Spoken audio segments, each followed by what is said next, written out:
I'm going to be using these beautiful hooks made by the amazing Sienna's Boutique. Her Etsy link will be in the video's description. She has many different options of hooks, from Susan Bates, Boy, and my favorite Clover hooks. I got the Bumblebee in a 4.5mm and the ice cream one in a 5mm. Both of them are Clover hooks. I've had both of these now for almost 2 years, and they fit so comfortably in my hands, so they're worth the purchase, and I definitely recommend them.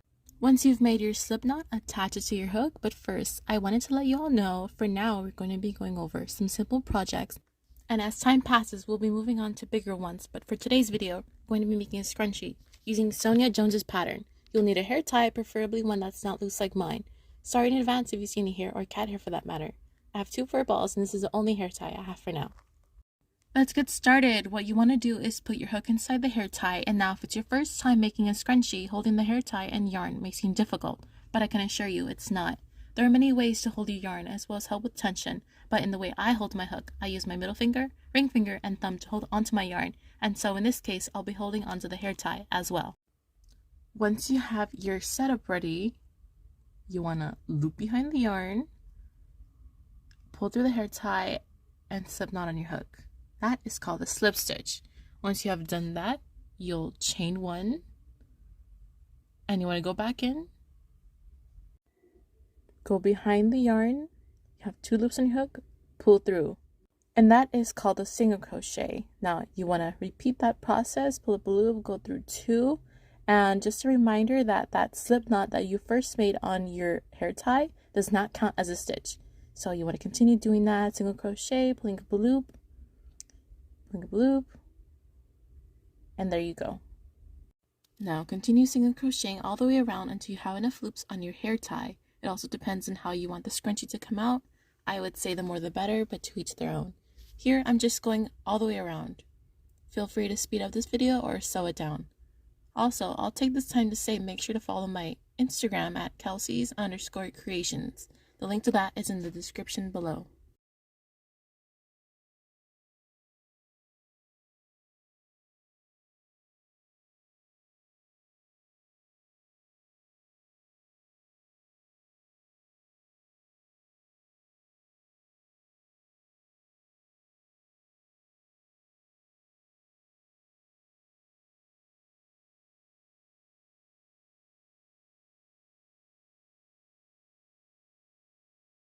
We are back to the beginning, and this is how it should look like. Again, you can add more chains if you want to, but this is just how mine is coming out.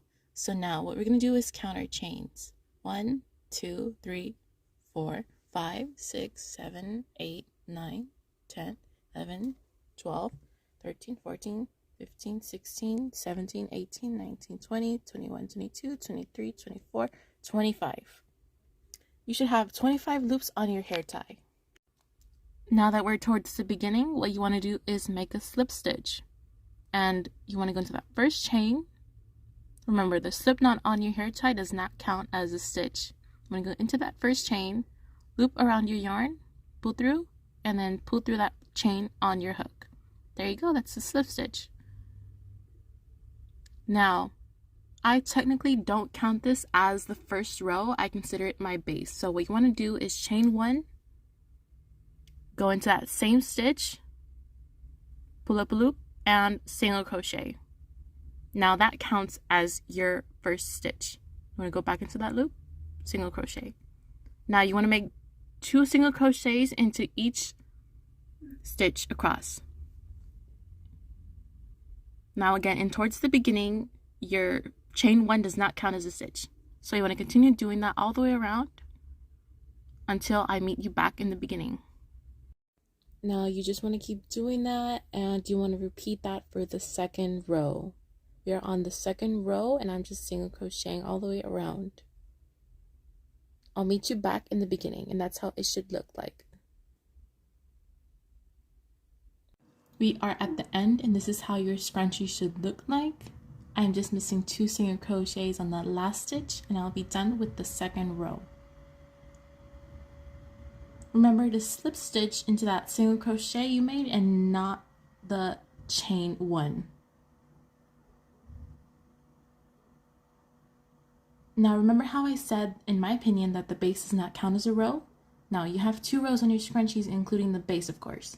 Now, chain 1, and for your third and final row, you want to repeat the same process we have been doing this whole time.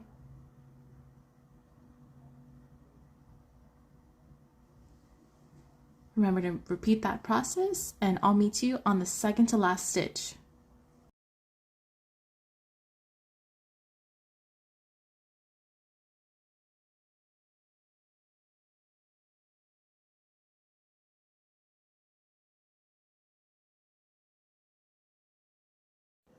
We are back to that last stitch, and you want to make your last set of single crochets,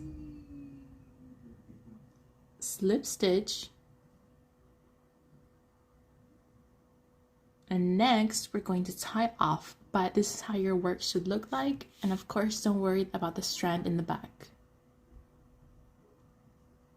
You can cut that off too. This is how it looks like on the hand.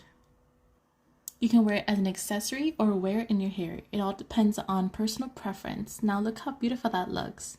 You can make it in all sorts of different colors. I am just inspecting the scrunchie to make sure everything looks good and not out of place. What we're going to do next is cut off our yarn, but make sure to leave a bit of strand so that way we can slip stitch. Now grab the small strand of yarn, loop it around your hook, and pull through all the way. And all I'm doing here is slip stitching into the next couple of stitches just to add a bit more security to it.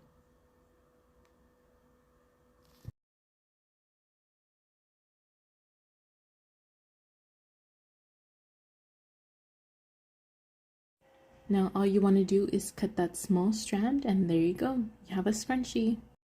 Thank you so much for watching. Make sure to like and subscribe and stay tuned for more.